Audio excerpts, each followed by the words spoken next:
Teenagers and youth cannot find work in Alberta. Let's take a look. This sucks. Latest numbers show Alberta's youth unemployment is at 17%, the second highest in Canada. 17% is so high.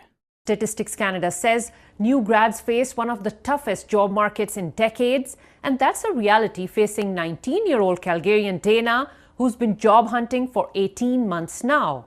I know what we need, more immigration. How about that? Unfortunately, at this time, we will not be inviting you to the next stage of the hiring process for this position. How do you feel? Frustrated. Dana Wilkinson graduated from high school in June 2025, eager to start working, but instead found herself stuck in a cycle of applications, rejections, and silence.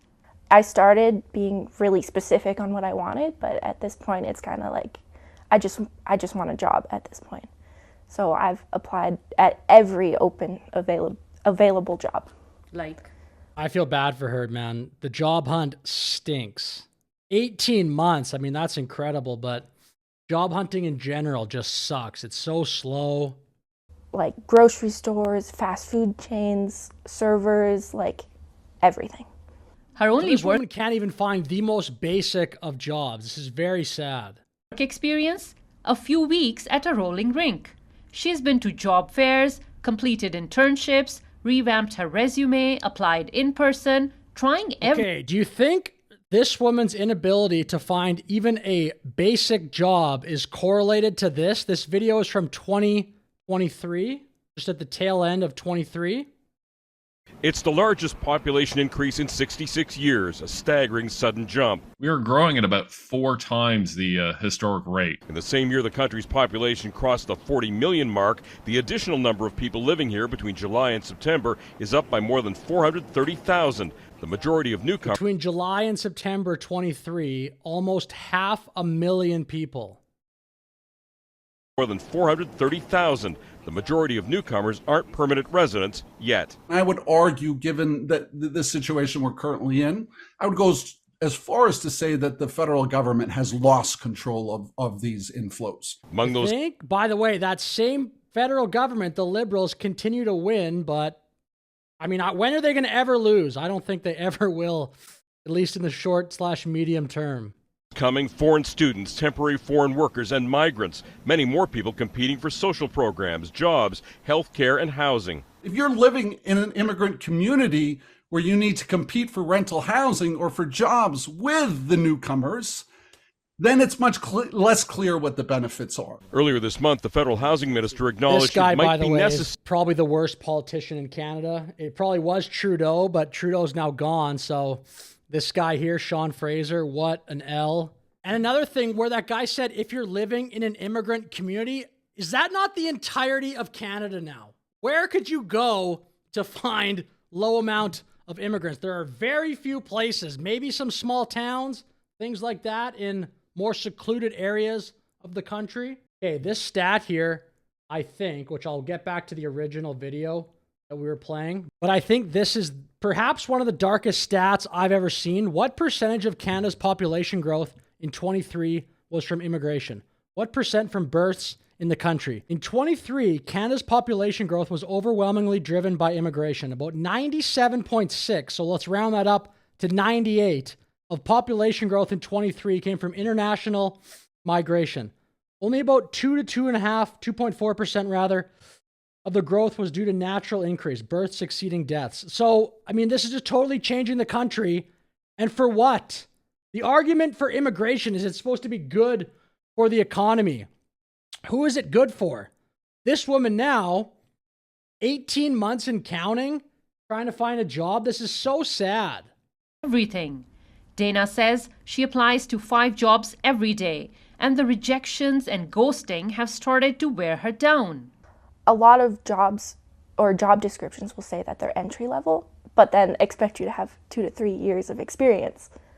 But how am I supposed to get experience if I can't get a job? Some of her She can't get a job at as a fast food worker, man. Come on. Some of her friends have been lucky enough to land jobs. I don't like that framing. Not lucky enough. If you have a job as a software engineer or a dentist or something, you could say, yeah, I'm lucky to have this job. The basic expectation for a country should be people that graduate high school should be able to get a job flipping burgers. I don't want to frame that person as lucky. That's the bare minimum for a country. Maybe we should ask for Ukraine. Hey, help us. We need foreign aid. Our young people can't get work here. But many, like Dana, are still searching. With no job prospects in sight, she says going back to school is the only way to stay on track and keep her future moving. Diploma in hospitality or something like that, and hopefully get a job with more experience. Hannah Pay for school, perhaps go into debt. I mean, this is all such a scam. Said, City News, Calgary. Man, that's so sad. Another thing about that crazy spike in immigration, that was a response to how badly the Liberal government fumbled COVID and kept everything so locked down for so long. Oh, now the economy is in the toilet. Let's just let so many millions of people into the country. Insanity. I will finish here with one other point, because why is Hillary Clinton further right-wing than any of the political parties, the main ones in Canada? This is a recent clip from Hillary Clinton talking about mass migration. I think we need to call it for what it is. Secretary There is Clinton. a legitimate reason to have a debate about things like migration.